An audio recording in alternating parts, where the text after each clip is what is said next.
What up? This is Safe Chat with the Moon Boys. We are on the coin desk right now. Liz, you are currently flipping a physical Ethereum between your fingers as if it was a poker chip and you are a high-stakes gambler.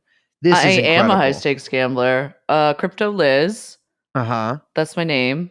Mm-hmm. It Can't stands think of for anything Crypto more. Fascist Liz. I hate crypto people. Yes. Yeah. I am. Listen, well, okay. I want to get some things out of the way here. I am not a no coiner. What's it? Is a no coiner someone who doesn't no have crypto? coiners. Okay. Yeah, so and then most maxis are like yes coiners. yes maxis. coiners. All right. Yeah. I do have, I think, like $200 worth of Bitcoin or Ethereum. I cannot remember, and frankly having trouble accessing the wallet. Wait, what kind of wallet do you have? I feel like if I tell people, they'll figure out how to get into it and steal all my funds. Oh, so it's not a cold wallet then? It's MetaMask. I could probably get into it. But it's like on the internet. It's not like you don't have like a physical.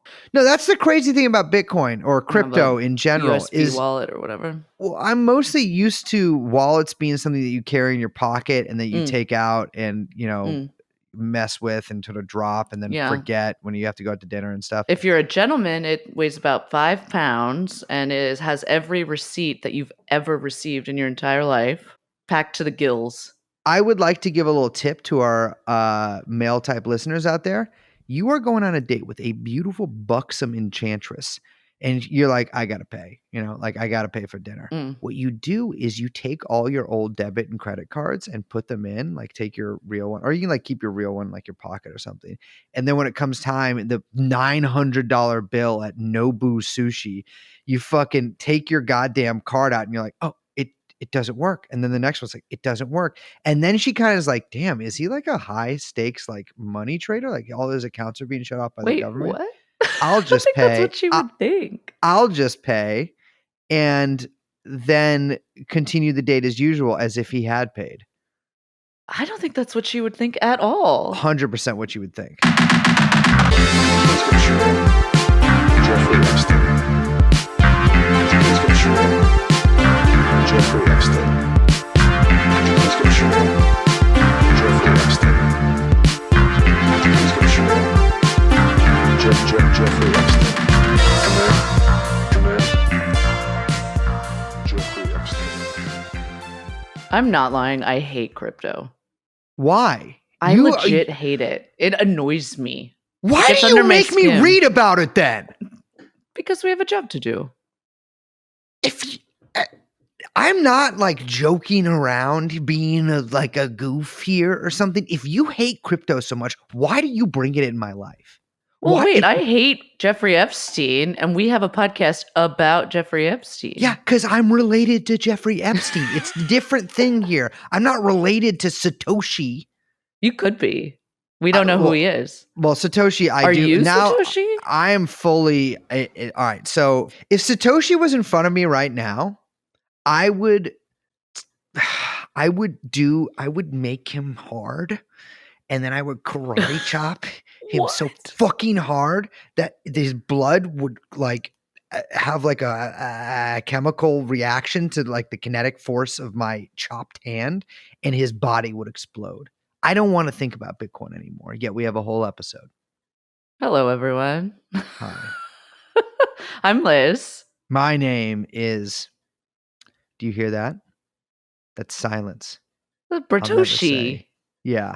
My name is Satoshi, Mr. Bitcoin himself. We are joined by the Crypto King and producer, Young Chomsky, over there. Literally, usually he just edits the podcast on a pair of turntables. He just has 2 giant Bitcoins in front of him right now.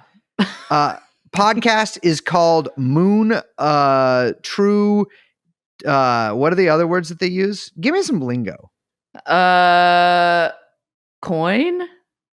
Okay, we are called coin. We are called Moon True Coin. This is what you're giving. We're called Moon True Moon Coin. Sounds better. True Moon Coin. Okay, we are called True Moon Coin. There's also a lot of like grossy words that I don't want to say. What? Like what? Shitcoin? You don't want to say shitcoin? You don't want to say you know it's funny. I was reading how to make these.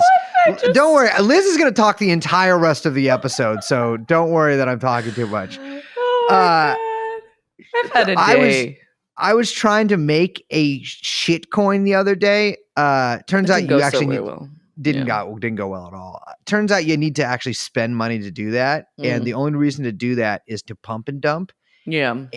And I want to be clear here, listeners, that if I was like 3% worse, I would be pumping and dumping right now. I'd be like, actually, there's a really cool investment you guys could make. Something that I've been True Moon Coin.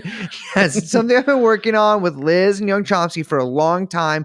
We're doing this. We're going to back. They always talk about how they're doing something in Africa. So we are backing the government of Morocco, and with this coin, all the proceeds from this, and I would encourage you all to buy as much as you can now. Got to get out of fiat. Everyone's got to get out of fiat. Fiat over. I'm not a fiat guy. No. You know? From now on, this is a full crypto Formula One podcast. 100%. Yeah, Liz is into Formula One now. I got really into Formula One this weekend.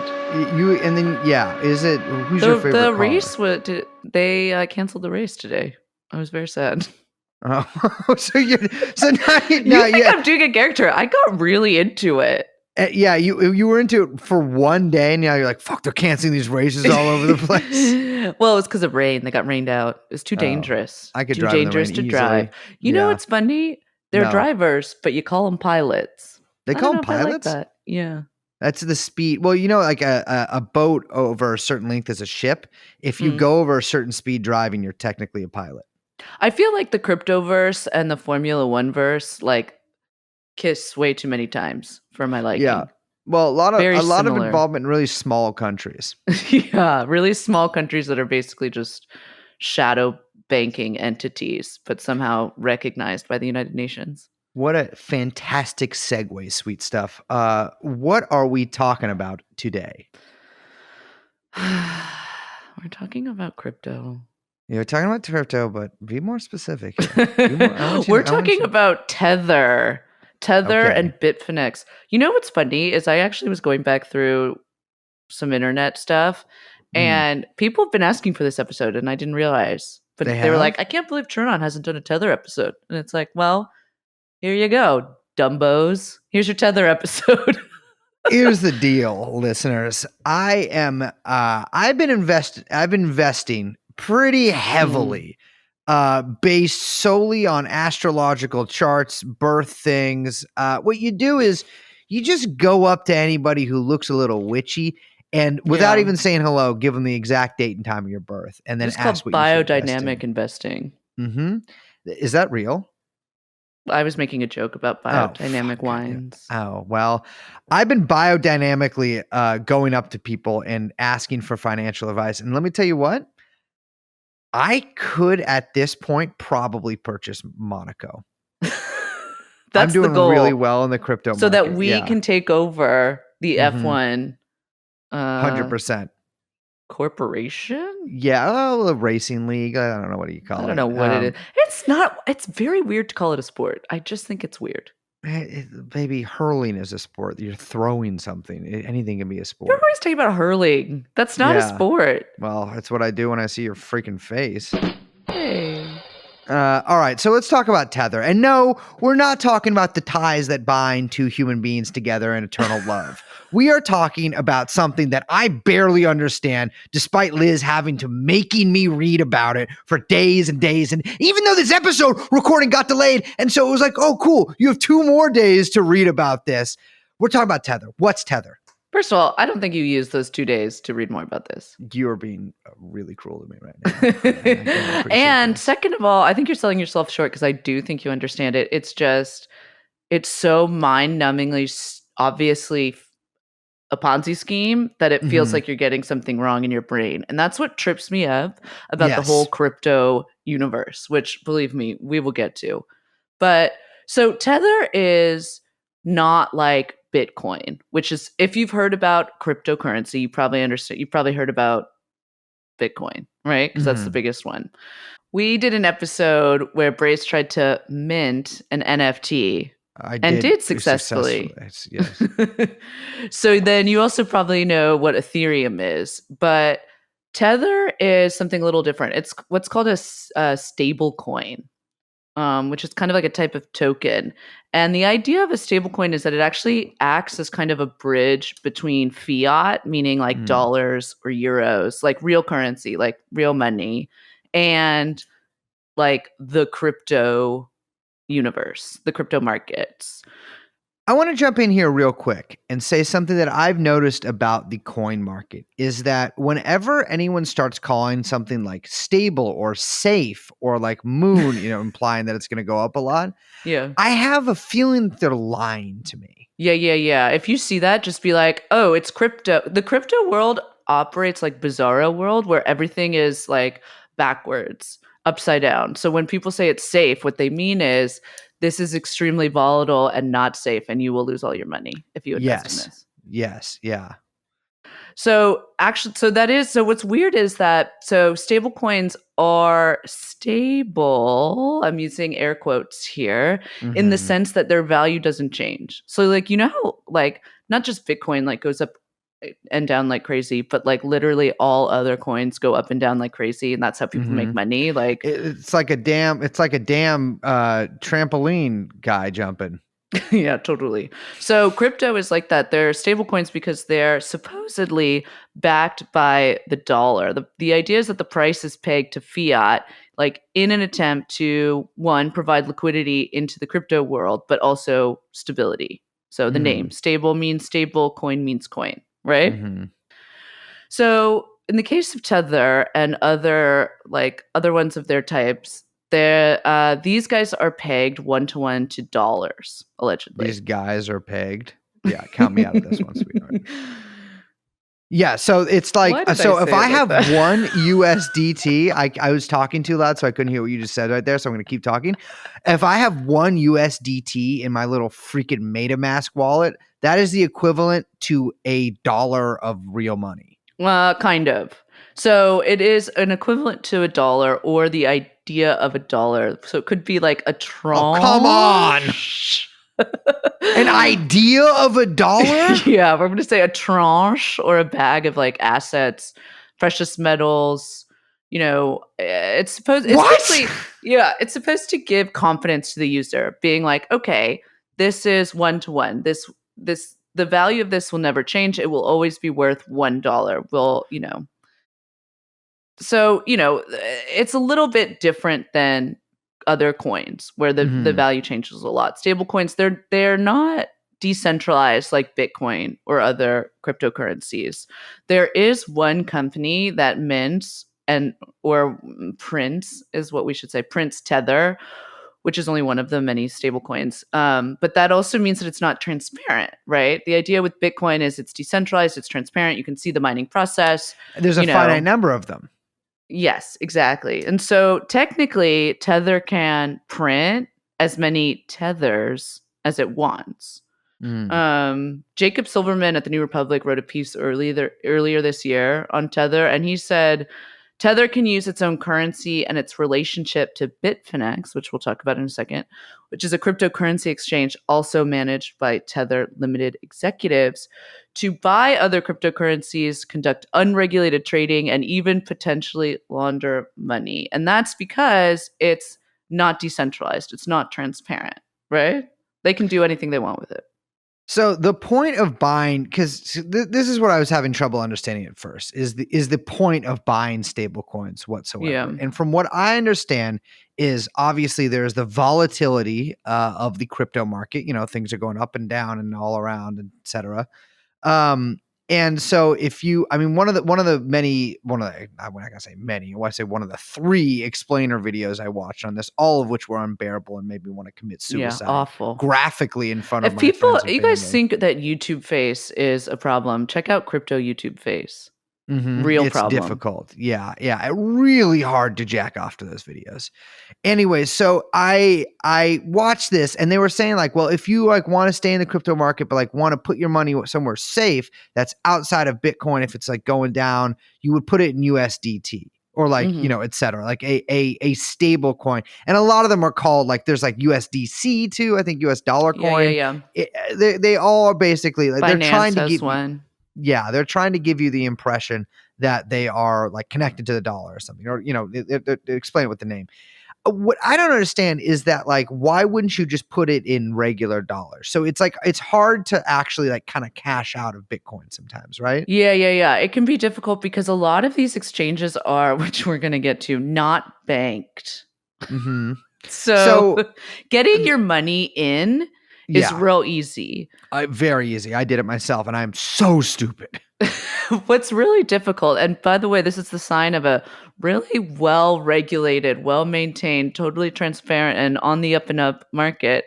What's hard is getting your money out. Yeah.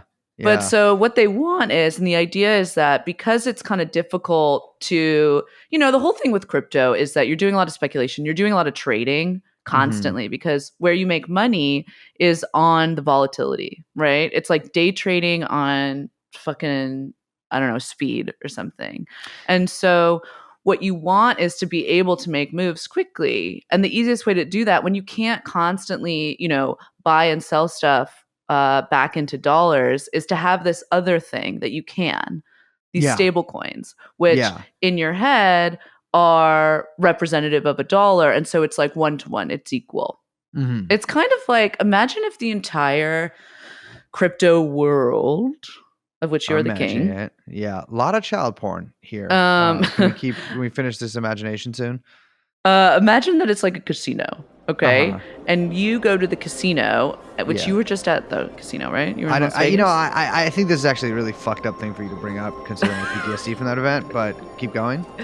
So you show up at the casino, and you're like, damn, I totally want to play at the Dogecoin, table over there. Yeah. But I only have dollars, and they only take chips. What do? Oh, I got to go convert my dollars to chips. Yeah. So you go up to the desk and you're like, you don't have a problem because you're like, I know at the end of the night, I can get my money back. I just take the billions of dollars that I'm about to win at the Doge table. We love it. To the lady at the casino desk and I change them out and I get my money, right? You feel safe doing eye contact with her. Yes. Trust. So that's kind of how the cryptoverse works. Those are how the markets kind of operate. And, I say Dogecoin table, but there's obviously, there's a billion of these things. Like there's a billion you mentioned shitcoins being produced, every day, being mined or tokens being created, being speculated on, pumps and pumps and dumps, like all over the place. And so USDT is basically the chip in this casino. Yeah, it's the biggest one. Or stable coins. Yeah. You mentioned USDC, and Binance also has one, but Tether is like by far the largest. I was looking, I think that as of like maybe a day or two ago, it had a market cap of about $65 billion, which apparently, according to some memes, is just 20 billion shy of buying what the Taliban has from the now in U.S. arms. By the way, if the Taliban, I don't understand if that's. I will. True. If you do want to sell stuff, I will help you do that. Can we cut that? One last thing I want to say about Tether is and you brought this up when we were talking earlier. What's really crazy about this thing when you think about it is, they're saying that it's 1-to-1 of the dollar. Now, that means that when they are printing tethers, which by the way, they can just do themselves, there's no mining, there's no transparency, that they can just kind of do it in unlimited quantities. So when you say this is backed 1-to-1, like it backed or pegged seem like two different things, right? Like if it's pegged to the dollar, that means like we're all kind of agreeing out of trust that it's the same amount as a dollar. Yeah. I mean, the trust is supposed to be that they guarantee it. Although they don't, by the way. Yeah, and backed would mean that there's an actual physical or digital dollar backing this. Mm-hmm. Interesting. So I could create a stable coin and be like, don't worry, fellas. Like, I got a ton of precious metals that I got from the Taliban. And whoa, wait, hold on.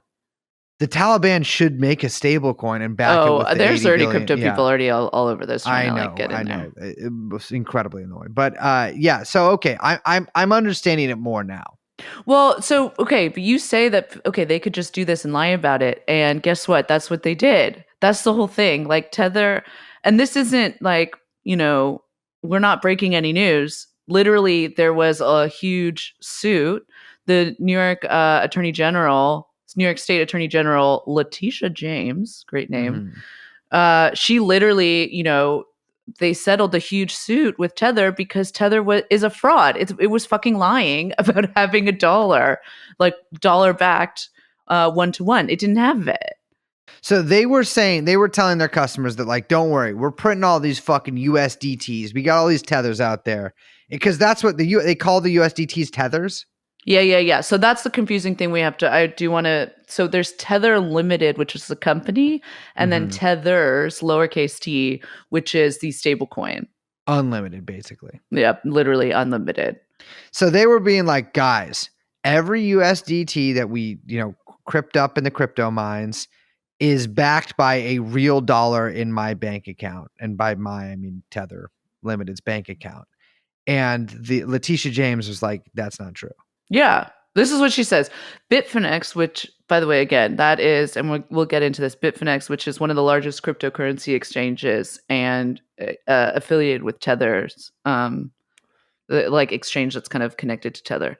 So Bitfinex and Tether recklessly and unlawfully covered up massive financial losses to keep their scheme, I believe that's an allusion to Ponzi, to keep their scheme going and protect their bottom lines. Tether's claims that its virtual currency was fully backed by US dollars at all times was a lie.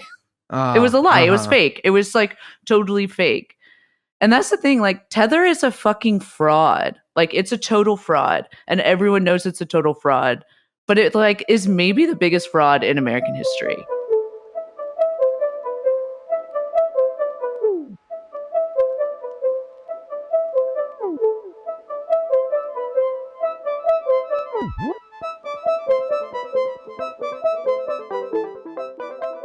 Okay, so before we explain a little bit of how that fraud works, we need to talk about how this company got started. And it's really weird. There's a really bizarre cast of characters involved here. And I just want to say they're all 100%.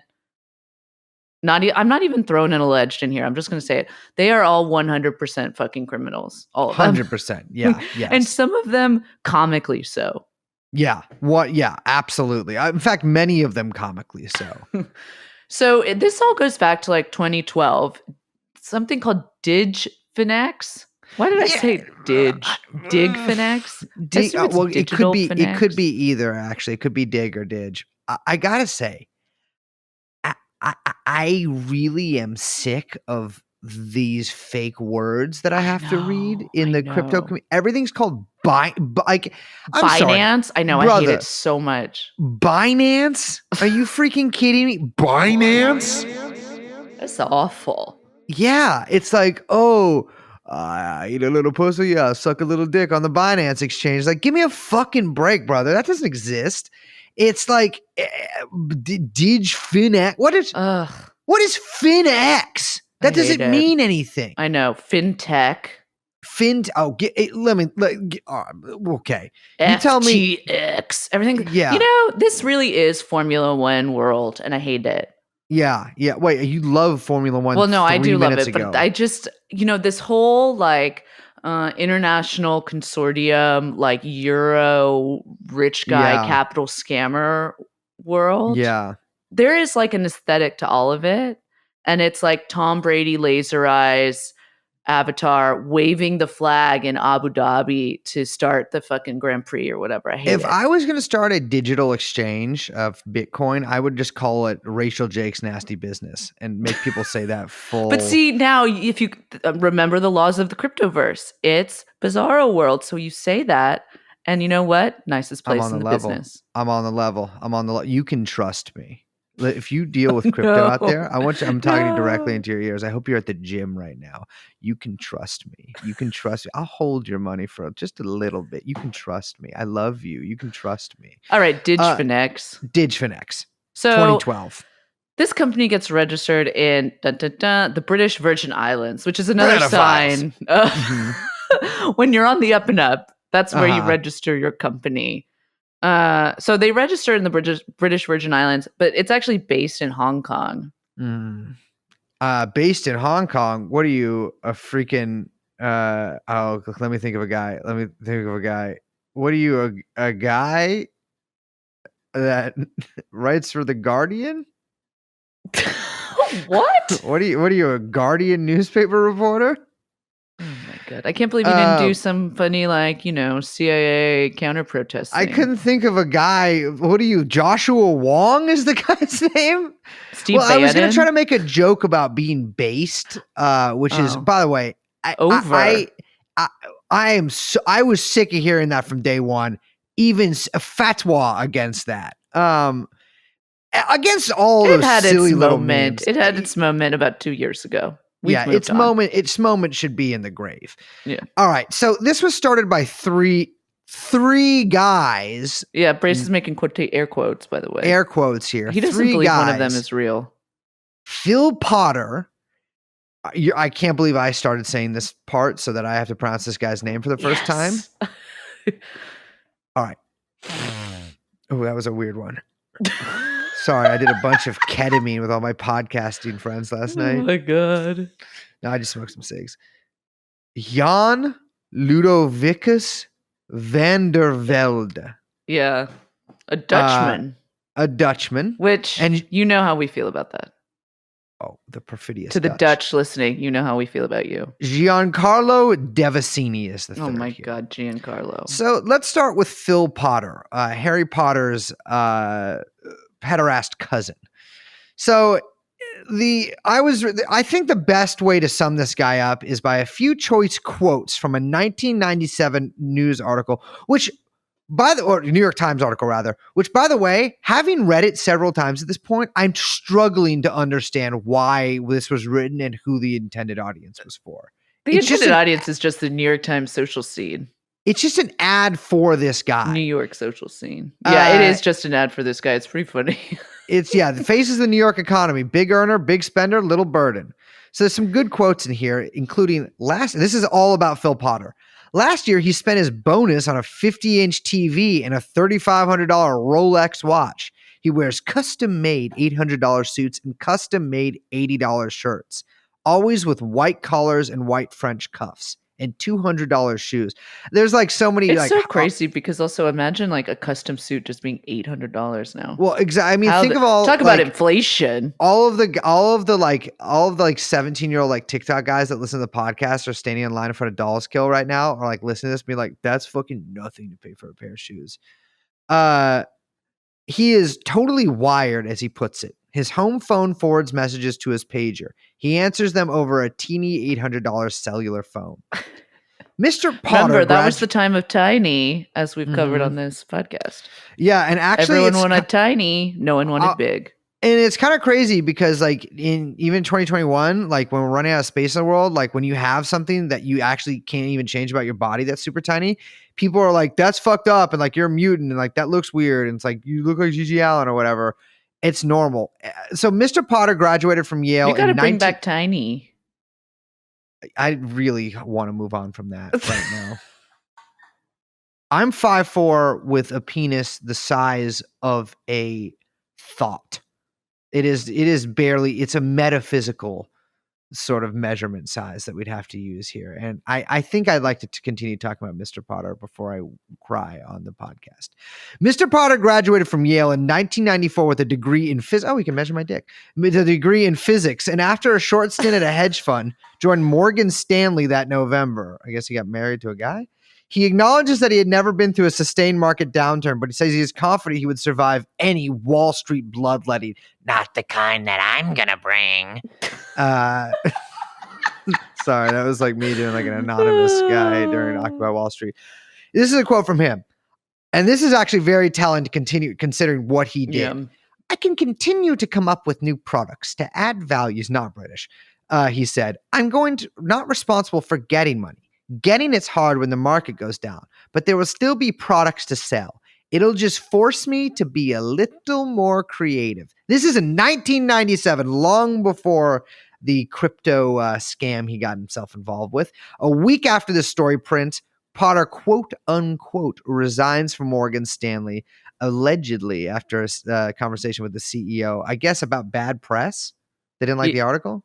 Yeah, no, they were like, wow, this totally does not like reflect well on Morgan Stanley. You gotta go. And they fucking fired him because of this article, which is really funny. He was like a very typical evil guy, you know, as we said, Yaley, Morgan Stanley, Bear Stearns, all that kind of shit. And then he got into technology, specifically on how to do Wall Street type shit online at trading programs, all that kind of stuff, which I think is that foreshadowing? It's not foreshadowing. That's just like the first part of the story. Yeah, I think that's just the first part. But so the other guy, the guy that you don't like saying the name of, Jan? Yeah. Jan? I'm just going to say Vanderbilt. You know what, baby? Why don't you say it? Why don't you hit me with the Jan? Jan Ludokovic? Okay, you are mentally stupid. Ludokovic? It's Ludovicus. What is it? Jan Ludovicus den der Velde. I'm just going to call him Vanderbilt. Uh-huh. It's incredibly difficult to find information on this guy. Yeah, very difficult. Like Wayback Machine of Wayback Machine pages. I can probably give you some insight onto that. I think he's Phil Potter. So this is, as far as I know, you're the only person to have this theory. Yeah, I think it's just the most obvious one. So, all right, of the three guys that started this company, because there's actually stuff out there on Giancarlo. There's nothing out there on Jan Ludovic. Can you find a picture of him? No. I'm saying, why do you think he's Phil and not Giancarlo? It seems like something Phil would come up with. I think Jan Ludovicus van der Velde who is the CEO of Bitfinex, correct? Yeah. I think he's a fake persona that's constructed by Phil Potter. I think that would be so fucking crazy. Has anyone... I literally do not even know this. I don't know if anyone has even tracked him down or found him. No one has. No one has. So apparently he's a Hong Kong-based tech entrepreneur, which, okay, maybe who went to college in Taiwan, but there is like nothing else out there on him. There's like no pictures, nothing like this. I think he's an invented persona, like Satoshi. Yeah, that's very weird. So then the last of these jokers is Giancarlo Devancini, who is a real person. A former plastic surgeon. Yeah, he was not a plastic surgeon for very long, which leads me to believe that maybe he was not very good. You just need to do one last big titty job, and then I'm out.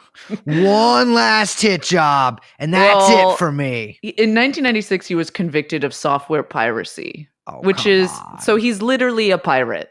Yeah. Oh, so you didn't burn a missed CD or two on a floppy No, he had disk? to pay Microsoft $100 million in restitution for all of apparently he was pirating fake Microsoft products, which I assume is just, it's in the mid-90s, early 90s. So you're just pumping out fake Microsoft Office and Excel. Yeah. That was a thing. Knock the hustle, baby. I use Open Office on my computer. It's like a fake. What's Word, Open basically. Office? It's like a fake. It's like Word. No, I pay for it. I do. I pay for Office. Okay, you are out of your mind. You can just get it for free.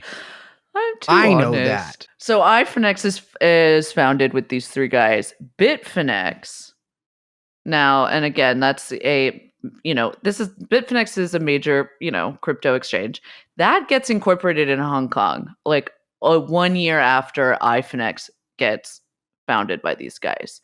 So the names that appear on the company register for Bitfinex have Potter as the chief strategy officer, Vandervelde as the CEO, and Giancarlo as the CFO, the chief financial officer. So it has the same a C-suite yes. grouping of people as Bitfinex. Yes. And so a year after that, in 2014, this company called Tether gets set up in the British Virgin Islands with 2 directors on its register, Phil Potter and Giancarlo Devasini. Now, I'm saying that in a weird way where it's like, why are you saying this all like structured like that? Because all of this was only made public in the Paradise Papers. No one actually knew who was on the board of Bitfinex until the Paradise Papers were leaked in 2017, and people were able to like put together that the same people who founded Bitfinex also founded Tether. That's like fucking insane. Yeah, 100%.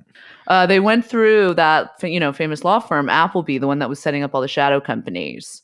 And so again, great sign of things to come if you're working for the shady law firm that set up all of the shadowy financial shell companies that Jeffrey Epstein used. That comes out in the Paradise Papers. Jeffrey Epstein himself was also a little bit of a Bitcoin guy too. There is that famous like commissioned interview that he did for a Bitcoin website that was basically like an advertorial interview for him about Bitcoin. And I'm really curious. I would love to see what kind of Bitcoin holdings that Ghislaine Maxwell has. I would love to see into her digital wallet. That's a good thing too. I wonder about that as well. It's funny. You can sell all that stuff and it shows that you're liquidating everything, but that Bitcoin wallet, it's going to have, I mean, Bitcoin's at what, 48K now? Right now? None of my business, frankly, what it's at. Okay. Back to Tether. Yeah. So, Tether gets registered in Hong Kong. It starts minting its first Tethers, lowercase t. But it's actually not the only firm minting dollar-backed coins. This was like kind of a thing that was floating around that people were trying to figure out how to do.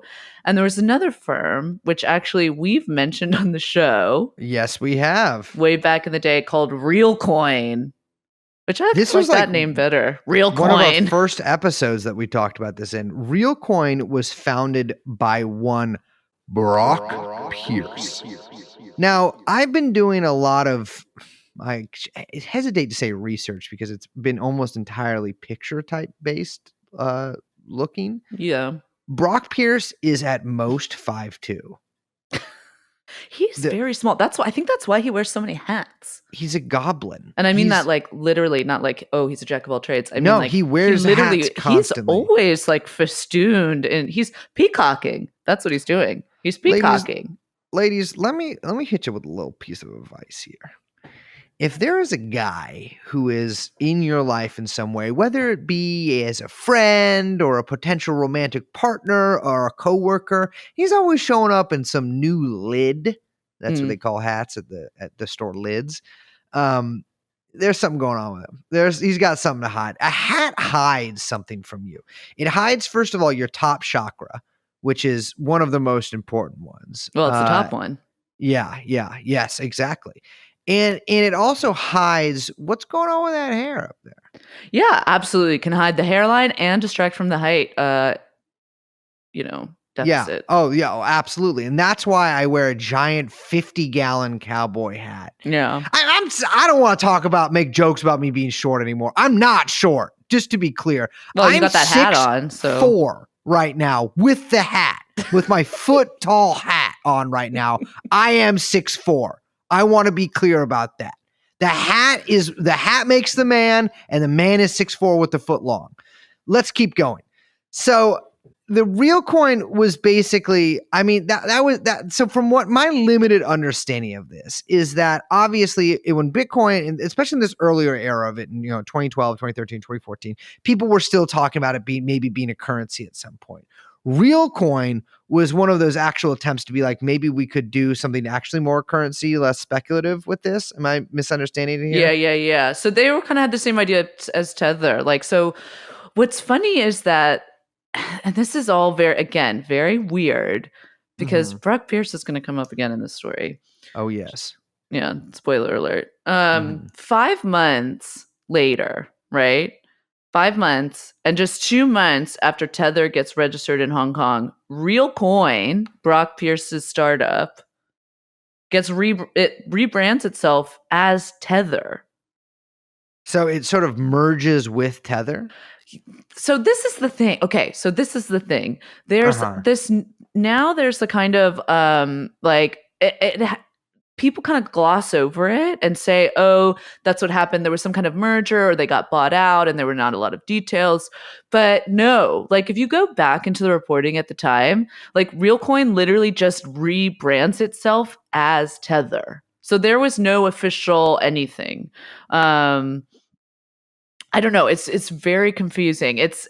They had this press release at the time I was reading, and they add that like Tether announces new partnerships with Hong Kong-based Bitcoin exchange Bitfinex. Oh, I want to be clear about this whole Hong Kong-based thing too. Is people have gone to the so-called offices that Bitfinex and Tether, et cetera, have in Hong Kong, and there is nothing there. It's like some Delaware shit where it's like a PO box, or like YouPorn. You know that 4 people work at YouPorn? Yeah, I know all 4 of them. Dude, the biggest fucking website on the internet. 4 people. YouPorn is not Pornhub. Oh yeah, YouPorn is. It's got. Is it Pornhub? It's got to be Pornhub. I don't know. No, they know. No, the Pornhub. Also, if that's wrong, don't take it up with me. I'm just repeating what someone told me. Yeah. Well, the Pornhub is run by a company that has basically one of the most opaque. That's the Luxembourg one, right? Yeah. That's why I think it is YouPorn. Yeah. And not Pornhub. Oh well, they might own a bunch. I think they own a network of them. Anyways, so with Tether and Bitfinex and this little nexus of groups, they're all in cahoots. They all basically share the same upper leadership. And well, that's the thing. Yeah. I want to like be clear about this. So in that press release from Coinbase, they say Bitfinex Tether has announced new partnership with Bitfinex, whatever. That's from 2015. That is 2 years before we find out, because of the Paradise Papers leak, that actually these 2 companies are owned by the same people.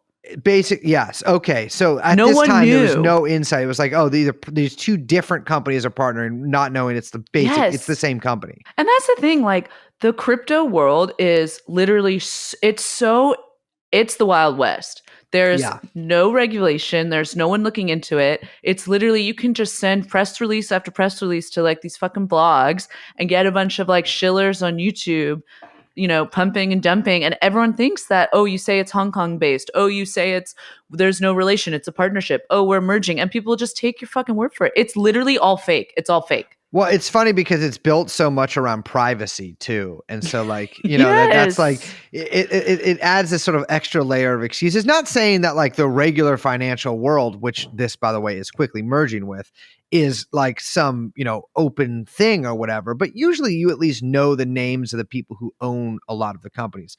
Yes. Some exceptions, of course, existing. But yeah, it is. So these 2 get together. And can you explain to me a little bit what a crypto exchange does?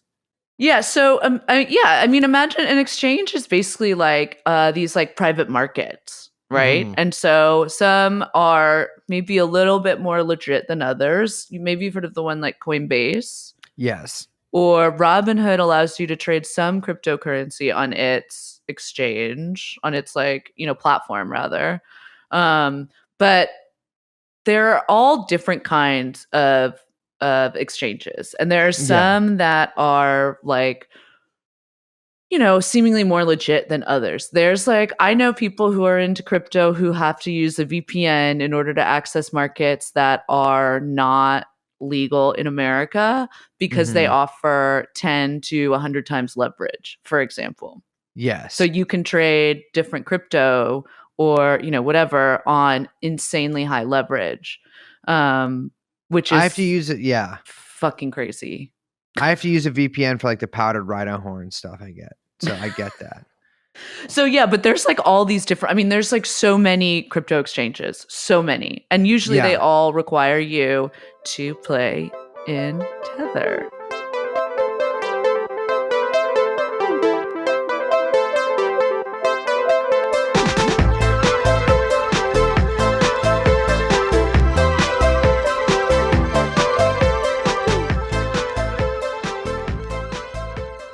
So that is the sort of defining thing about Bitfinex, to me at least, is that the first few years of their existence is like a Tether bonanza. Yeah. They print a shit ton of Tether. Also, like, it's not very good. They don't have a good couple first years. They get hit with a shit ton of fines because they're doing like a ton of illegal stuff. Okay. The CFTC hits them with like a $75,000 fine. Basically, they were allowing people to borrow funds from other users in order to leverage up and trade Bitcoin on margin. This is all illegal financial shit. You can't do that. You literally can't do that. I can't even understand that. So I definitely can't do that. There was like a point where they weren't even giving people coins, that they were just holding them as deposits in wallets on the exchanges they owned, but like we're not cashing people out. I mean, and that happens over and over. I mean, Binance right now is having an issue, I think. Well, they're always having issues in and out, but I think that they have been freezing people's wallets and not paying people out. Yeah, that's the crazy thing about a lot of this crypto stuff, and especially about some of this Bitfinex stuff, is they can really just swoop in there and take some money out of your fucking wallet. It looks they did. They literally did, because they got hacked. Like, they got a huge hack. They had one hack where their wallet it got hacked and like 1,400 Bitcoin got stolen. That was in 2015, which, by the way, like, that's probably whoever stole that. I have my ideas. Kudos, because that's worth a shit ton of money now. I think all the hacks for Bitfinex were inside jobs. Oh, I'm sure there probably were, allegedly. But I'm then sure like hacks of all these exchanges are, but yeah. Yeah, a year after that, they get hacked again, which was like up until I think like this year was the largest Bitcoin hack in history. This is from CoinDesk report. I almost said Coindexter, like Poindexter. Hey, this is Coindexter. That's a good character. This is from CoinDesk reporting at the time. More than $60 million worth of Bitcoin was stolen from one of the world's largest digital currency exchanges yesterday. And nearly 24 hours later, the event is still shrouded in mystery. So, 119,000 Bitcoins were stolen, which now they're almost at $50,000 a pop. So you can do the math on that one, because this fucks the Bitcoin market up too, right? Yeah. It like crashed prices. Like there was a whoop. It lost like 25% of the value, but it did recover. But still, it was a pretty big deal. It looked like, although again, these companies are extremely opaque, and getting any kind of straight answers out of them is extremely difficult, even 6 years later. But it looks like it was about 72 million in Bitcoin that was stolen from Bitfinex, which accounted for about 0.75% of all Bitcoin in circulation at the time, which is a lot. Good Lord. Yes. Yeah. That is a lot. So they figure out this whole thing where they're going to like socialize the loss scenario, which basically means they announce a 36% haircut. All right. I read about this a bunch of different times. I watched a video on it. I listened to a podcast on it. By haircut, they mean they're taking money from your account. Yes. Okay? Yeah, they just took money out of people's account and they said, we can't cover this loss, so you are. Yeah. And we're just going to take what we did all this math, and don't worry, take our word for it. Oh, great. We're just going to take 36% out of everyone's. We promise everyone's account. But reporting came out later that Coinbase like threatened to sue. I think it was the New York Times that was reporting on this. That Coinbase threatened to sue them and was like, no. And so Bitfinex was like, "Ooh, not you, Coinbase. We're not going to take it out of your wallet. Don't worry." Which means they didn't take it out of everyone's. And that loss was not socialized properly. Yeah, and it's just sort of absurd. It's like, brother, this is your problem. But I guess they're saying like it'll collapse if everyone doesn't get a haircut because they need the Bitcoin, they need the money here. It seems a little ridiculous to me, because when I go in to get a haircut, the worst thing that possibly happens to me is I come out looking like a lesbian. It's not like someone takes like, because if you have like, all right, say I have $1,000 in Bitcoin in my account. They take 36% out. Okay, that's, it's a, relatively a decent chunk of change for me, but not the end of the world. I have $100,000 in Bitcoin in my account. They're taking quite a substantial sum out. Yeah. And then what they did was they were like, don't worry, we're going to pay you back. Here's a token. Okay, And we grace promise move we're going to right make you there. whole. Okay, so they give you a token. Is the token worth anything? Well, they say the token is like 1-to-1, so we're gonna slowly repay you. Blah blah blah blah blah blah blah Enough blah. with these Whatever. 1-to-ones. I think they did make people whole. That held, but it Eventually, took they us. Yeah, did. but yeah, that's a lot of trust in the system, my friend. So they also, if I'm recalling correctly, offered people equity like immediately instead of the token right there, which is a great way of shutting up any sort of detractor, because now why would they pillory this company that they now have equity in? Yeah, so it's absolutely. kind of a genius move. That's also why I think the hack was fake, or I mean, is an inside job rather, because now you've basically inured yourself for the most part from criticism from a lot of people, because now they're, they have equity in the company and they're invested in the company doing well, literally. And so it's a lot of shady business going on there. And frankly, not a great look for an exchange to lose so much money and then take it out of everybody's account.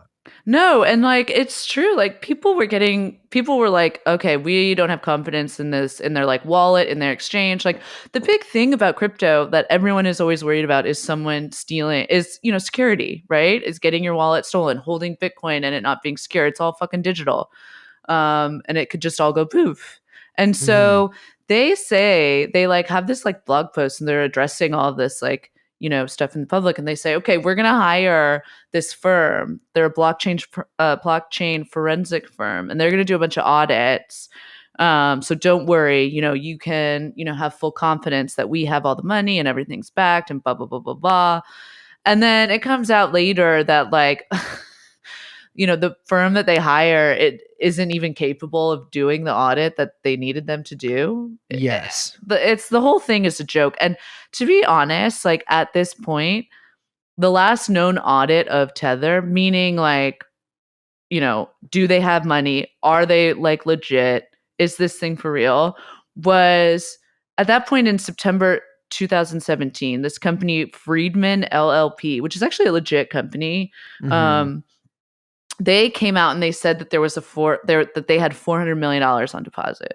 Yeah.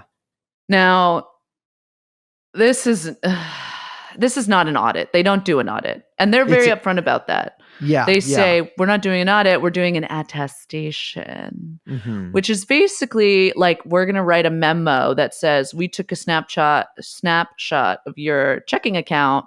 We saw there was money in there. We didn't do a full forensic, financial forensic where they're looking at all the deposits. They're checking everything. Blah, blah, blah, blah, they're blah, not crunching the numbers. They're lightly padding them. Yes. They're literally just taking an iPhone screenshot of your app, your banking app, and then saying, we attest that we took this screenshot at this time and we saw this. And now if you ever cross me, I have this screenshot of you saying something was retarded in 2012. Well, no, but okay. So when I say they took a screenshot, I literally mean that, because what we find out later is that this is what Tether fucking did. They were like, oh, so Friedman is going to take a screenshot of our accounts at 8 p.m. So 8 a.m. that day, they open an account at a bank. Well, it's not a bank, but let's just call it a bank for these purposes. At their not bank, but shadowy financial spot.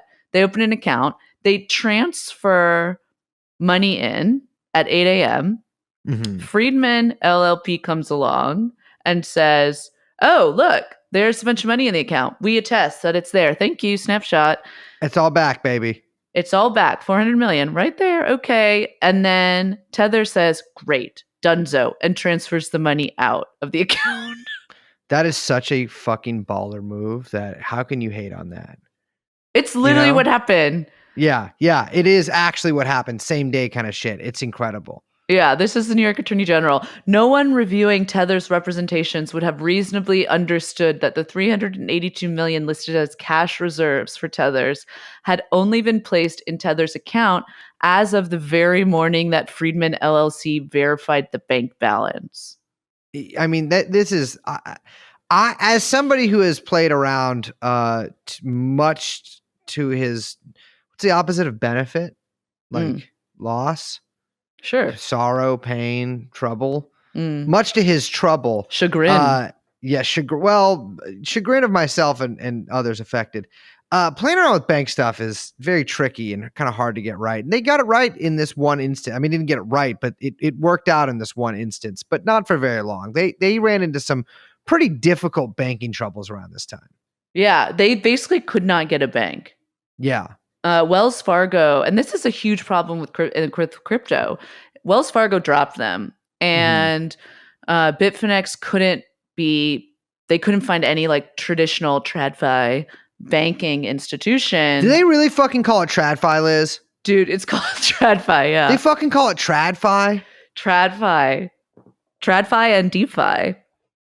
Young Chomsky, can you, a little throwback here. Can you bring in the brace sound? TradFi is when you give your bitch a penny farthing or a tuppence to go buy a fucking lolly, or what did the women used to eat? God damn it. All right. No, I'm not going to have a panic attack on the fucking podcast. When you give your bitch a penny farthing, that's a bicycle. When you give your bitch a halfpenny and you're like, go read, can you read at this point? When did women learn to read? Go read the book of Genesis, bitch. What? This is like Nathan Robinson Breaking Bad on TradFi. By the way, we will be having Nathan J. Robinson on the show later today to talk about traditional finance, new finance, and the state of finance today.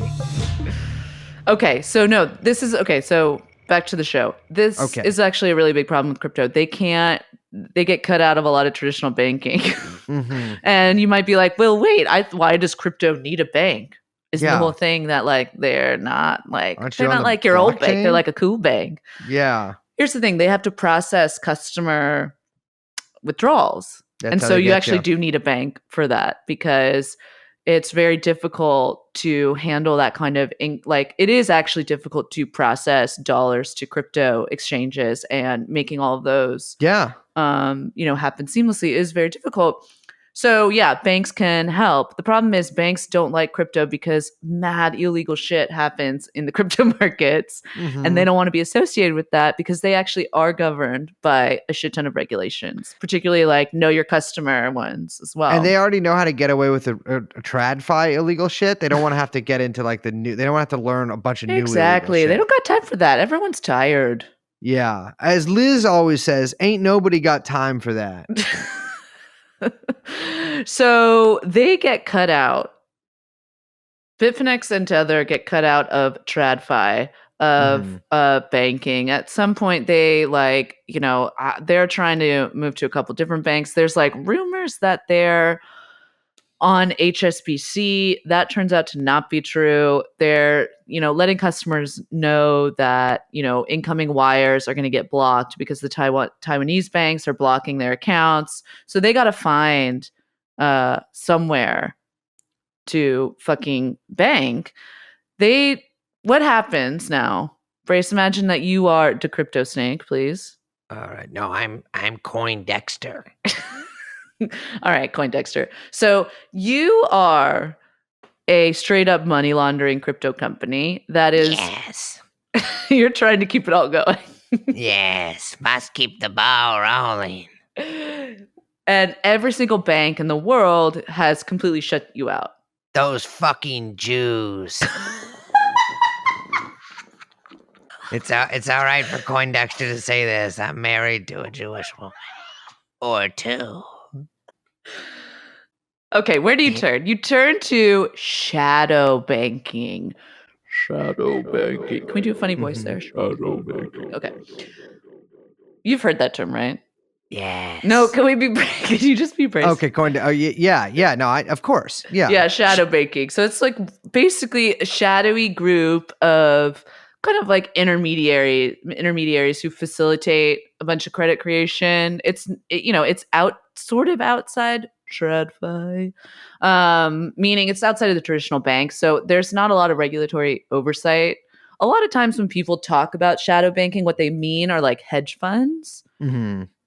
But it's like a kind of a weird like hodgepodge of lenders, brokers, other kinds of, people who can kind of lend at any moment, maybe aren't as, on the up and Scrupulous. ups. Yeah. They're willing to give a dollar to Coin Dexter. Yeah, and Yeah. it's not the kind of place you can just like walk in and be like, "Hey, Shadow Bank, I need to open a checking account where I'm going to deposit $600 every 2 weeks." No. You know someone who knows someone who knows someone. Exactly. So that is what Tether and Bitfinex do. They go to some guys named Crypto Capital Core. Mm-hmm. All K's. No, it's Crypto Capital Core. Crypto Capital Core Oh is. my God, I had this a good fucking time company. looking at these guys. It is a the country Panama, listeners. Nothing good happens down there, I gotta say. I gotta 100% agree with you. Not a lot of a lot of papers coming out of there, famously. Yes, a lot of papers coming out of Panama. Not a lot of when your foreigner steps foot in Panama. Generally, the purposes of those footsteps are not ones that will improve the quality of life for the world, let alone Panamanian citizens. Yeah. It is a type of place that you go to when you want to do something a little bit naughty and maybe a little bit nasty. Coincidentally, Brace Belden's or Rachel Jake's, what was it? Nasty Palace? Rachel Jake's Nasty Palace it's not called that, but it should be called. Rachel Jake's Nasty Palace is chartered in Panama. There's this company. I don't even know where to start with these guys. They are founded in Panama, but operate out of Colombia, which is what a beautiful pairing of countries right there. You love to hear that in the same sentence. They are a shadow bank for a ton of exchanges, including like really big ones like Kraken and which is Bitfinex. Yeah. Bitfinex, totally fake-o. I mean, it was big, but also you do not want to be, you're doing some dark shit if you're on Bitfinex. Well, so Tether, Bitfinex's connection at Crypto Capital Core was a guy named Reggie Fowler, who is a former NFL lineman and part owner of the Minnesota Vikings, who also tried to start the Alliance of American Football, which was going to be like another football league. God. This guy's a real character. Great guy. He like was like all up in fucking starting this. He was one of the main investors, and then a week into it, he pulled all his money, and so they had to end the season early. Oh my God. Exactly. So he, real estate guy, classic fucking scam artist who would get really big into this sort of stuff. Big into crypto. So he was the connection between Crypto Capital Core and Tether Bitfinex. The other owners, though, of of Crypto Capital Core are interesting too. We have Ravid and Oz Yusuf, who are an Israeli brother and sister. Coin Dexter likes the sound of that. And a guy named Manuel. You know what? I want to call him Manuel Molina Lee. Let me tell you, the cuffs were not far from these people within the next couple years. I think every single person I just mentioned has been arrested. It's unclear, I think, if Ravid has been arrested. No, I think she has. Or I think maybe Oz has, but he was setting up shell companies up until like the day he got busted. You know what? Fucking, I don't even know. I was going to say like a pithy one-liner about that, but I got nothing. Good job. Manuel was arrested in Greece and then extradited to Poland on straight up money laundering charges. Apparently, and I swear to God, you guys, this is true. He was laundering money through Bitfinex for the Colombian cartels. Yes, that is a big shadow looming over this shadow bank, is the fact that it's very likely they were extremely tied into the Colombian cartels. Yeah, so let's pause for a second to, remind listeners what we're talking about. This is the company that Tether, which is responsible for $65 billion in liquidity in the crypto markets, $1 billion. Their processor, their bank, was laundering money through their exchange for the cartels. These are the people they're working with. Okay. This is actually something I've been thinking about a lot since we've been sort of working on this episode, is that obviously we've talked a lot about on the show about how various criminal organizations, intelligence agencies, to mafias, to what have you, often rely on these sort of sometimes very lengthy and intensive campaigns, but like money making schemes, selling heroin, selling crack, running guns, all shoring this stuff. up dark money to pay for more shit that they gotta make more money to pay for. Yeah, absolutely. Yeah, the hidden economy. The underworld. I will say it seems like Bitcoin and the sort of the crypto market would really be a like surefire way to add a lot of money very quickly to any of these groups. Yes. Right? Like they would be stupid not to be totally involved in this in the way that the cartels were involved with Crypto Capital Corp, or even further. Like, I mean, fucking just CIA should just start an exchange. Well, yeah, I think that they probably have. Yeah, and for the record, like nobody does know who Satoshi is. Yeah. Like it's this stuff is super fucking opaque. So a lot of it you can only make a lot of guesswork at. But like, it obviously begs the question. It hacks too. Even staging hacks and all this stuff it's I don't know. It just seems like so juicy an opportunity. Well, it's so funny because it's like all these guys are like, we wanted to create this thing outside of traditional world. It's like, yeah, that's for criminal activity. You wanted to do illegal stuff. That's why you created an entire illegal financial market to 100%. Do illegal shit. Like 100%. I don't know. I mean, it's really crazy too. I was just talking about this the other night and I was saying like, there's this for people who don't know about crypto, and don't really follow it, maybe hear stuff here and there. And, and I think at least from what you hear, and, I know a little bit more about this stuff than I think, even just like normal passerbys or whatever, but I still don't fully understand it. And this stuff is you just go to a website. Like, this isn't like you have to access the dark web. Oh, you have to use a VPN. You don't really have to. Oh, you have to download Tor. It's not like there aren't all these hoops to go through. There's a little bit, but there's plenty of fucking YouTube tutorials. And, you can easily learn, as many, older fellas and ladies are. And people who you think that, it's not just like, I don't know, Zoomers and crazy people or whatever. But my point being, like, this stuff just exists. Like, you can just walk right into it. Yeah, 100%. And I want to be clear too, like any listeners out there who are making a little bit of money off of this stuff, I'm not looking at your pockets, brother. Like I'm not slapping the bag out of your hand. I'm just saying that this stuff, it's a gamble, and people treat it like it's something much more than a gamble when it's a gamble and you can make a lot of money gambling. You can also lose a shit ton of money. That's actually like a really anti-Semitic thing to say of you right now in my company. You can lose a lot of money gambling. Yeah. And there's a lot. And also casinos are basically criminal institutions that should be fucking razed to the ground. And so just saying with this stuff too. But the other thing that I think a lot of people think about crypto, and I myself believed this for a while, was that, okay, yeah, we all know it's all a scam. It's all crazy. It's all pump and dump, whatever. But Bitcoin is pretty legit. No, that's not the case. That is not the case. And we're going to talk about why that's not the case and Tether's role in that in just a second. But part of that reason why it's not the case is this fucking stuff with Manuel Molina Lee funneling Colombia cartel money to pump the price of Bitcoin. Yes.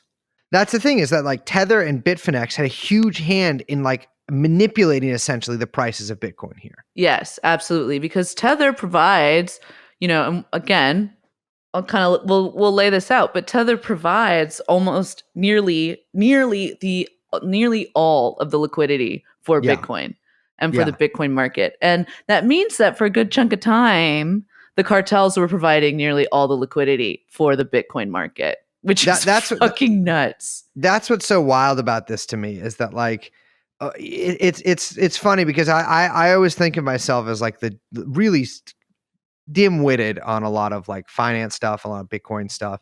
And I realized that like, I actually am a genius. Like my original take on this, when I heard about it, I'm like, this is solely for money laundering and drug trafficking and like asset betting. And that it looks to be correct. Yes. Yeah. I think you psych yourself out. We were talking about that. It's like you psych yourself out because you're like, it can't be this simple. It can't just be a fucking Ponzi scheme. And it's like, no, it is a fucking Ponzi scheme. It's actually just probably the biggest Ponzi scheme in the world ever. No, Albanian one was. Took down the whole country. But that's relative. I mean, they only had about $30,000 total.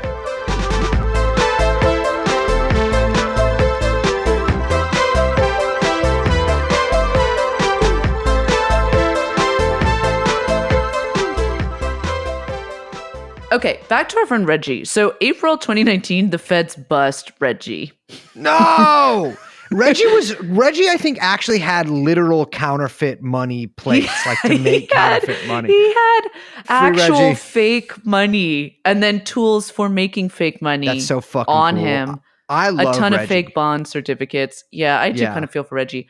But he also, sadly enough, had a master ledger with meticulous records showing this in his little workbook how crypto capital embezzled all the money that was flowing through them. Oh, fuck. So he was faking bonds in order to secure loans to cook the books as proof to the US banks to open up checking accounts. And they funneled hundreds of millions through those accounts. So a majority of that money was for digital currency firms, basically looking to sidestep money laundering laws. And Molina Lee, of course, gets arrested. He gets arrested in Poland, right? He gets arrested in Greece, then extradited to Poland. It was this crazy Interpol case that was multiple countries. It causes them to basically seize a ton of assets, freeze accounts, hundreds of millions of dollars. Yeah, doubled Bitfinex, Poland's GDP. Yeah. Bitfinex and Tether, I want to be clear, they gave Reggie and Molina and our good friends, the Israeli brother and sister, they gave this company over $1 billion, both corporate funds, but also client funds. Yes. So they're actually giving customer deposits to this fucking criminal enterprise. And at some point, crypto capital just stops returning their phone calls and stops giving money back to them. Frankly, if you're all in prison, it's difficult. You get you don't get a ton of calls there. So I'm not about to call fucking Phil Potter or his fake ass Dutch friend, you know? Yeah, in mid 2018, Bitfinex was sending increasingly crazed messages to crypto capital being can you please process payments? And they're not here. They're literally left on red, not hearing anything. Please, can you unblock me? Please, can you unblock me? I just want to talk. I'm so sorry for what I said to you and what I sent to you. Please unblock me. Yeah, Bitfinex has to then dip into Tether's accounts for $625 million in order to meet redemptions because crypto capital has basically stolen all their money. It's crazy. Yeah, so let's talk about Tether a little bit because by 2017, they have issued $1.4 billion in USDT. Yes. And so this is what blows my fucking mind is they're basically just printing up fake digital money that they say has, again, I know I'm reiterating this, but I've had to reiterate this to myself several times while reading about this. They're saying, here's your little fucking World of Warcraft GP. We have real money in the bank to back this up, but they're just printing more and more and more and more. And the thing is, when they print this, people are using this to buy Bitcoin. But something funny happens. So they actually, when they would pause printing, Bitcoin tanks. Mm-hmm. Then suddenly Tether printing starts back up again. And what happens to the price of Bitcoin? Boop, boop, boop. It pops back up. And it's for that reason that you're saying. They're printing Tether. What are people doing with Tether? They're buying Bitcoin. Therefore, the price of Bitcoin starts going back up. I mean, it's crazy. You can track all of this and see where Tether issuances happen and Bitcoin price jumps happen. It's fucking shocking. And like you mentioned, none of this is backed. Yeah. None of this is backed. There's funny money in the bank. They're lying to everybody. They're saying they got the money and they don't got the fucking money. Yeah, and so you might be asking, like, wait, okay, stable coin, you're printing 2.5 billion at this point. Did they ever figure out, how to get a fucking bank? Did they, when they got out of from crypto capitals? Yeah, are you guys still on bank? Like, what's happening here? Yeah, okay. So remember when they opened that account that they had to move the money into in order to get the attestation that said that they were fully backed, but it was totally fake? When they moved the Bitfinex money into the Tether account so they could take the snapshot. Yes. Yes. They did that at a place called Noble Bank. Well, Noble Bank, yet another really pleasantly and positive sounding company. Yeah. So Noble Bank, which by the way is not a bank, mm-hmm. It is a consortium of financial lying to me all the time. Lenders and things. Anyway, Noble Bank is actually co-founded by Brock Pierce. Coindexter knows this well. So Brock Pierce, the guy who started Real Coin, which by the way then changed its name to Tether. Brock Pierce starts a quote unquote bank that is providing Bitfinex and Tether with quote unquote banking services like since about 2017. So for those of you who maybe haven't listened to all of our earliest work, we did do an episode on Brock Pierce. And there's a few notable things about Brock Pierce. One is his alleged activities as a younger man in Hollywood with a man named Mark Collins Rector and maybe some teenage boys and the gay mafia and et cetera, et cetera, et cetera. Of course, his associations with Jeffrey Epstein and his weird stuff in Spain. And anyways, one of the things that he did was he, just like Steve Bannon, had a company that bought and sold items on World of Warcraft. But it occurs to me that too was probably a way for people to launder money. Absolutely. 100%. And probably child porn. That also sort of, casts another light on Bannon and several other kind of notable sickos doing this kind of stuff. Also all coincidentally connected to Jeffrey Epstein. But Pierce has reinvented himself, although I'm not sure. I mean, I guess child actor turned child abuser. And then now he is a hat-wearing Bitcoin god who has a DeLorean with the license plate reading Satoshi and moved to Puerto Rico, tried to make it like a crypto capital. And I believe that is where Noble Bank is located. Yeah. Well, in 2018, coincidentally, actually also the same year that a very kind of a puff piece on Brock Pierce comes out in Rolling Stone. Horrible. Noble Bank goes up for sale. And there's rumors at the time that because their own US bank, which is Bank of New York Mellon, basically told them, oh, you are a fake crypto bank doing illegal shit. We can't work with you anymore if you continue to work with Tether and Bitfinex. Hate when people say that to me. Yeah, I get that. So Noble goes up for sale just as the same time that a story comes out in the papers that Bitfinex is banking under a shell company named Global Trading Solutions, right? And they're like, don't worry, Global Trading Solutions, they've set up a real bank account. They're totally banked. You don't have to worry about Bitfinex. Here's the thing. Global Trading Solutions is a fake company, a shell company, started by Reggie Fowler. That's right, baby. So this is just my whole thing is, don't you guys know any other dudes? They don't know anybody else. You got to keep the circle tight, I guess. I keep my circle so loose that people talk about it in a really uncouth way. Well, 4 days after the story comes out about Noble Bank and Bitfinex, Bitfinex suspended all cash deposits. All right. Things are going well. And it turns out that the DOJ froze all their accounts and literally no one can get any money. The feds opened up a huge case against Bitfinex, which, thank God. Although apparently it's like a much wider probe. I don't know. They're looking into whether or not Bitcoin boom that happened was like before there was kind of a big bust. I think they called it like crypto winter, which is so fucking stupid. I'm sorry. Crypto winter is just late fall. Anyway, they're trying to look into see if it was because of manipulation. It seems very clear that it was with traders driving up the price with tethers. Here's some Bloomberg reporting from the time. They've recently honed in on suspicions that a tangled web involving Bitcoin, Tether, and crypto exchange Bitfinex might have been used to illegally move prices. Bitfinex has the same management team as Tether. Remember, again, no one knew that until it was leaked in the fucking Paradise Papers. Yes. Yeah. This was not supposed to be known. When new coins come to market, they're mostly released on Bitfinex. Some traders, as well as academics, have alleged that these tethers are used to buy Bitcoin at crucial moments when the value of the more ubiquitous digital token dips. So, in April of that year, the New York State Attorney General, again, Letitia James, she files her case against Bitfinex and Tether. And this is basically what they allege. That Bitfinex siphoned $700 million off of Tether, which means the Tethers aren't backed. Since 2014, Bitfinex sent $1 billion to Crypto Capital Corp accounts, who is currently under investigation for money laundering.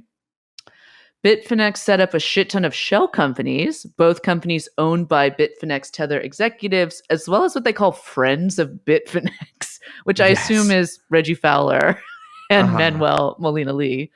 Basically that they were playing a huge like cat and mouse game with global banks. By 2018, Bitfinex customers complaining that they can't get their money out of the exchanges, and that's because Crypto Capital, which held almost all of Bitfinex's funds, couldn't process any of the customer requests, right? That's because they stopped responding to Bitfinex calling them, which is, they say, because 850 million had been seized by Portuguese, Polish, and United States authorities in the global money laundering case involving the Colombian cartels. Very cool. Here's the thing. Bitfinex says it doesn't believe Crypto Capital and that Crypto Capital still has the money. I don't understand what they mean by that, because does that mean the Portuguese and Polish governments are lying? Well, basically, they say they don't think the Portuguese and the Polish governments took it. Oh, okay. But the Portuguese and Polish governments are saying that they took it, and they're like, you guys are I don't know. It sounds like everyone is like pointing fingers because they don't want to hold the bag. That's what it sounds like. Yeah. So basically what Bitfinex did was, and Matt Levine put this really well, but they took $625 million of real money at a real bank from Tether, and in exchange gave Tether back $625 million in fake money at a fake bank. Wait, you can just give someone fake money for real money? No, you can't. That's fraud. That's Ponzi. Oh, okay. Yeah. All right. Because I got really hyped up I had a lot of ideas. Coindexter. Oh my God. Yeah. No, like essentially Bitfinex is trying to create money by doing one-for-one transfer from Tether's like bank for funds that just don't exist at Crypto Capital.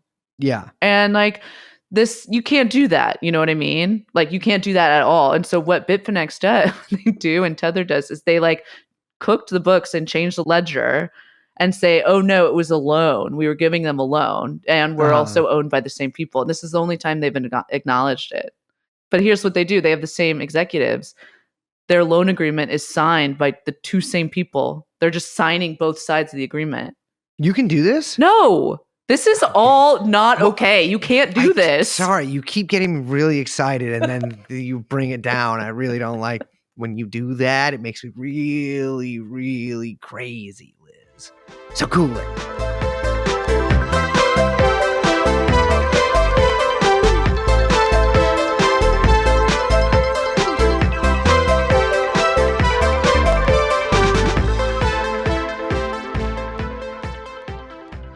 Here's the thing. This stuff is crazy. This is all fake-o. You can't do this. This is against the rules. This is against the rules. Yeah. Which normally is very cool. In this instance, not cool. Well, it just seems like a big fucking scam. And what I don't understand is it seems like an open scam. Like, you take a look at this stuff for 2 minutes, you're like, oh yeah, this is just a criminal enterprise. Yeah. Right, and like, that's what's weird to me is that everyone kind of acknowledges that Tether is fake and that Tether is pumping Bitcoin.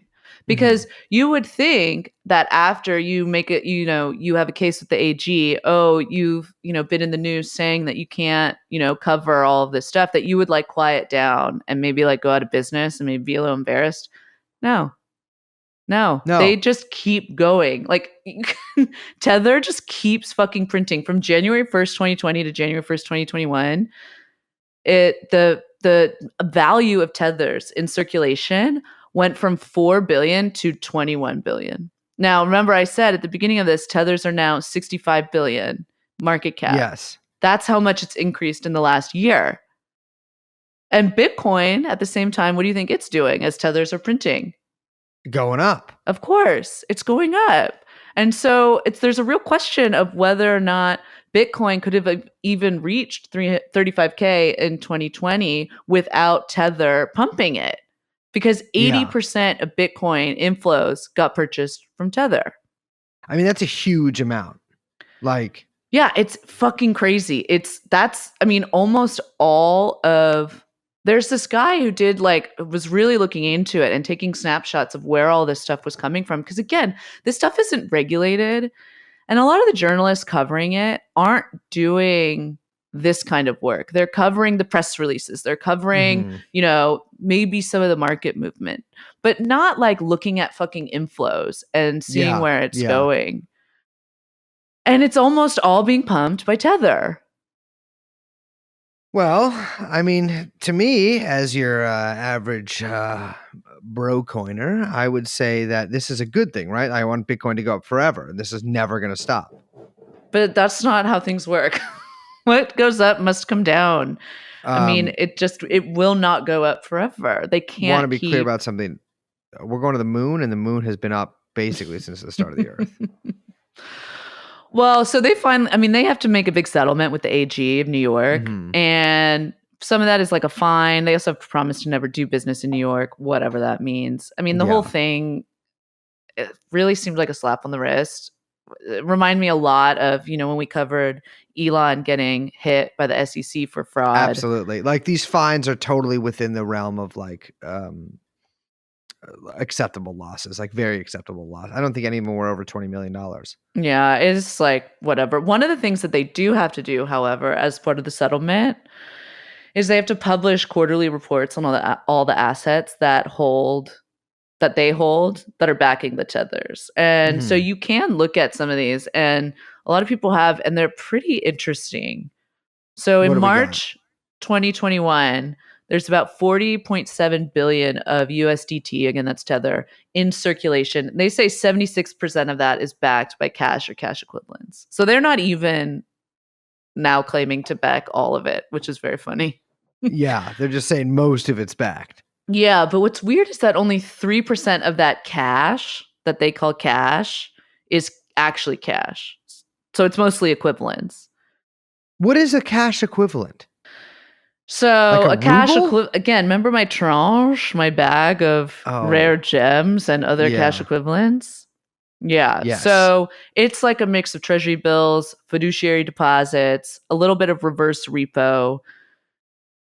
It's I'm sorry. If you're telling me I have a dollar, if you give me a casino token for $1, and then after you give it to me, like, actually, this is backed by a reverse repo, I am going to make Stephen Paddock look like Barney the freaking dinosaur. That is ridiculous. Well, it's not as ridiculous as the rest of their cash equivalents, which is about like 20 billion we're talking about, which is held in what's called commercial paper. Commercial paper. We've talked about commercial paper before a long time ago, I think, with Alex Skaggs. But commercial paper is basically a common form of unsecured, like short-term debt that a company issues. So like it's like one company will like lend out money to another company in the money market. There's capital markets and the money markets, and it's in the money markets. And, it's like, I think it's like 260 days before it's due. And, it's like for meeting payroll or like small little projects or whatever. And it's just an easy way for companies to like get financing because you don't have to like apply for a loan. It's not this whole thing. It's just a quick thing. So what's weird is that, okay, so I just have to read this from the FT because I still cannot make sense of this. Disclosures from cryptocurrency provider Tether suggested it has become one of the world's largest investors in the U.S. commercial paper market, rubbing shoulders with the likes of fund managers Vanguard and BlackRock. Okay. And dwarfing the investments of tech giants like Google and Apple, according to estimates from JP Morgan. Tether claims to have just under $30 billion in commercial paper, short-dated investments, and diluted cash. Such holdings of companies' short-term debt would make it the 7th largest in the world. That seems a little ridiculous to me. I mean, because wasn't one of the points of the episode that we did with Skaggs about this, I feel like a million years ago, that like Apple and Google were getting involved in the commercial paper market. Yes. And that was like kind of a big deal. But these guys dwarf Apple and Google's investment in the market, or like, their reach in the market. Yes. This fucking Ponzi scheme is up there with BlackRock in terms of the financing that they're holding for literally how companies like do business. Jesus Christ. And what's even weirder about this is that no one in the commercial paper market has ever worked with them. So that is the strangest part of this, I guess I would say. Yeah. Yeah, this makes no sense. This is from the FT. Until last week, we hadn't really heard of them, said a trader at a large bank. It was news to us. JP Morgan's analyst said the large commercial paper holding may suggest that Tether is struggling to find a bank willing to take its cash as deposit. Well, we know that's true. Mm-hmm. The U.S. Office of Comptroller of Currency has released guidance saying that banks can take deposits from stablecoin issuers only if the coins are fully backed by reserves. Yes, which is very apparent that probably none of them are. By the way, none of the other stablecoins have ever had a full audit either. No, of course not. None of this is regulated. None of this. Yeah. So the 7th largest holder of commercial paper hasn't ever been heard of by players in the market, ever. Everything about this is so strange. It's this like complex web of just almost like surface level deception and like moving pieces around on this little chessboard here. And it's like, it seems to me ridiculous that they think this can last forever. And I doubt they actually do. No, I think they don't at all. I mean, I think that's what's been fascinating about this crazy run that Bitcoin's been on, because it almost seems like, or it feels like, the guys behind Tether and, the 2 guys or 3 guys, depending on what you think, it's like they're trying to get the last cash grab that they can before the show's over.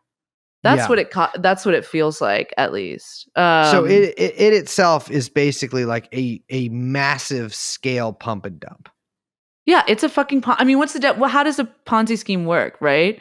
You rob Peter to pay Paul. You constantly need more money coming in order to keep the price high, to keep it up and stable, or because the bottom would fall out because it's a fucking Ponzi scheme, right? Yeah. And that's precisely what they're doing. That's exactly what they're doing through Bitcoin. And, I don't know. It's interesting. Like I don't know. Sometimes you say to me like, oh, you always think the market's going to crash. You always think the market's going to crash, blah, blah, blah. I don't know. Like, I don't know how systemic this stuff is. Like I was going back and reading some like Matt Levine stuff, and he was saying that, weirdly enough, like crypto is like pretty contained in the sense that like a bank run on Tether, right? Yeah. If that were to happen, or a liquidity crisis. An unbanked run. An unbanked run. That's very cute. That it wouldn't like seep over into TradFi, into the real world or whatever, that it would more or less be contained. That's probably true, but I also think that's like very optimistic. I mean, imagine like, so you're at the casino, right? And you're done playing. Why do you keep saying this to me? Because I want to like really get it in people's brains, like what this would look like.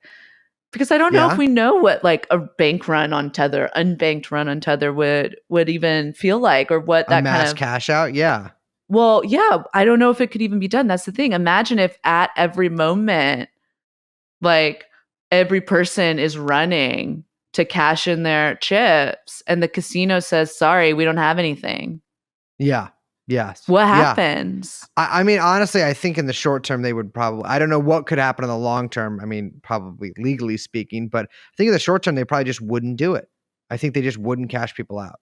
Yeah, and that's the thing. Like, I mean, you know, when a liquidity crisis hits, it has ramifications, right? Because if you realize that you thought that you had $100,000 in Tether or whatever, and it turns out that you have, I don't know, $50,000, or you have $10,000, who knows, or you have $0. Like, what happens when you are less liquid than you thought you were? Well, you start to go sell other things in order to shore up your own liquidity, right? To make some cash that you just are losing. You're bleeding out over here. You got to get some more stuff over here to stop it.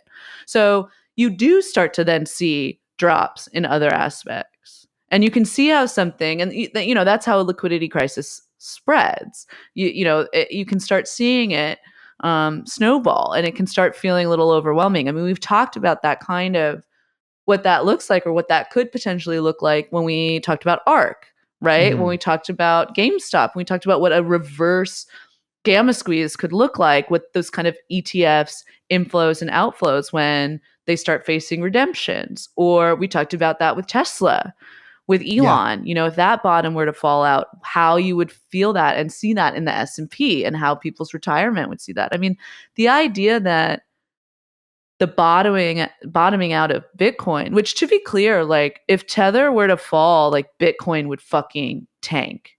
Yeah, I'm sure. Yeah, absolutely. It would have to. And I don't know what, I mean, look, Bitcoin's worth what someone will buy for it. Yeah, or what someone will pay for it. Excuse me. What they can pay for it. I mean, if one of the main ways that you buy Bitcoin is out the window, Well, what if there's no buyers? Yeah. Then the shit you thought was worth $65 billion isn't. And what's the market cap of Bitcoin is what, 920 billion? Imagine if that just collapsed. Yeah. I mean, it'd be insane. All of crypto? People, I mean, I don't know, $2.75 trillion. I mean, it is real money. That's the thing. This stuff's fake money, but it's real money too. Yeah. So I don't know. I mean, the scam stuff is all around. You see the kind of like, I saw like FTX fucking is like renamed or bought the like Cal Bear Stadium. Like, UC Berkeley Stadium is now called like FTX Stadium or some shit. When I was in Vegas, there was a bunch of strip mall places that were like, we buy Bitcoin. Like, I'm not sure what you need a storefront for that. I don't know either. Also, probably that happens online, my friend. It's probably a broker that like you go in there and then he takes a bunch of money from you and buys you like a little bit of Bitcoin. But it feels like that moment before the housing crisis where people, the craze, the influencers, the shilling, the pump and dumps, the gurus on YouTube, these Pied Pipers. The Twitch streamers like letting, minting these shit coins and ripping off their fucking, viewers. It's insane. I mean, it's just crazy to me. It's so clear that Tether is like the biggest, if not the biggest, one of the biggest Ponzi schemes in human history. And people think it won't have any kind of material effect on anything once it collapses. I just think that's insanely ridiculous. I just think it's ridiculous. Yeah. So my financial advice to you is life's a gamble and you always win.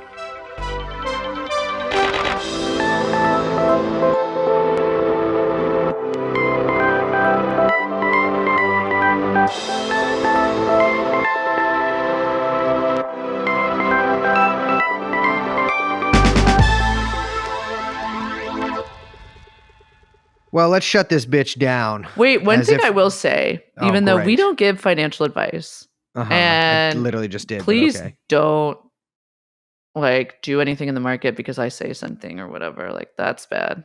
I don't know anything, but I do know something. But anyway, my financial advice to you is just don't keep your money in these exchanges. No. Take it out immediately. Figure out if you want to play in crypto, you're an adult, unless you're a child, in which case go to bed. Don't listen to this. Hit the Discord. But whatever. But just get a cold wallet, get a fucking USB stick, keep that shit, especially if you're playing around with Bitcoin. That's real money.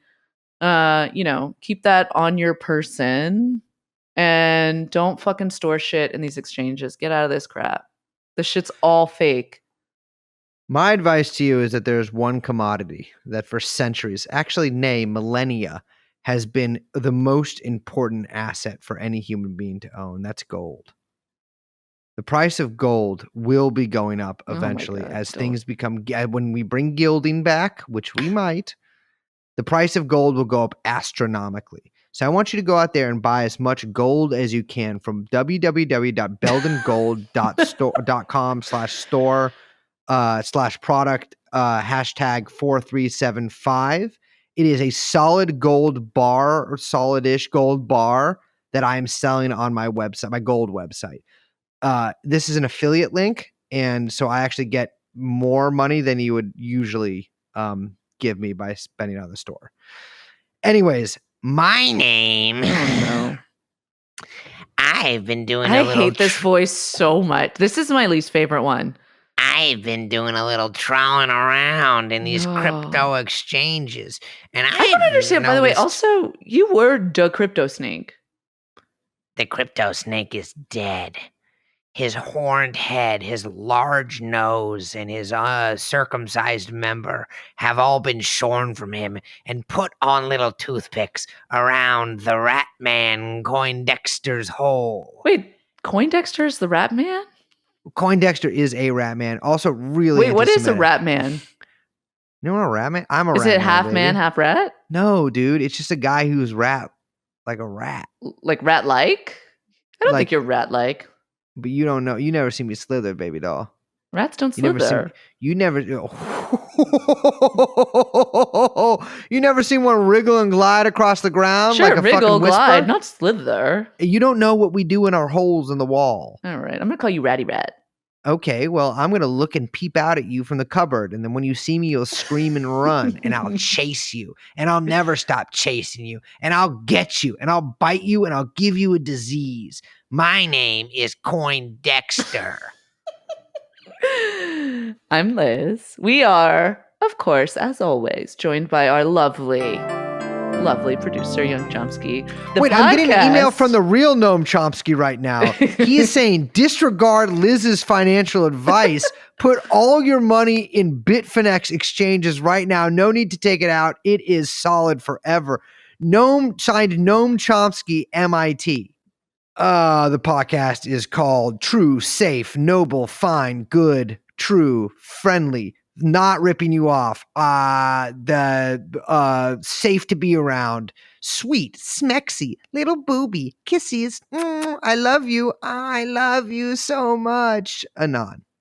We'll see you next time. Bye-bye.